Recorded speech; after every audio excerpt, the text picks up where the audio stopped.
Армысыздар қымбатты көрермендер, ұлағатты ұстаздар мен студенттер. Ана тілім, жүрегісін анамның, жүрек ана мен өзіңнен жаралдым.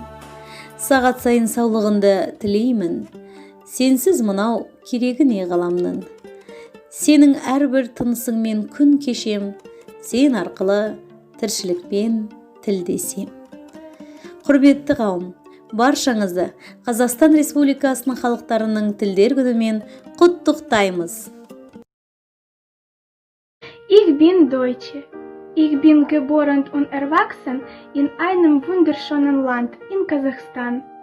Ich bin sehr stolz darauf, dass ich in diesem Land lebe und seine vollberechtigte Bürgerin ist.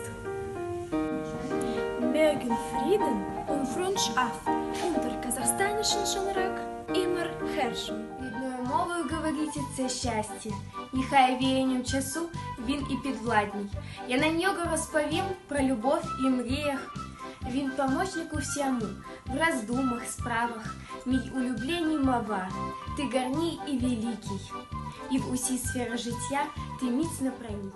Родной, любимый наш язык, нам без тебя не жить на свете. О том, что ты очень велик, знают и взрослые, и дети. Мы все должны тебя любить, всегда достойно выражаться, как бриллиант тебя хранить и красотою восхищаться. Дидика хилдашунд ха сара меккахой.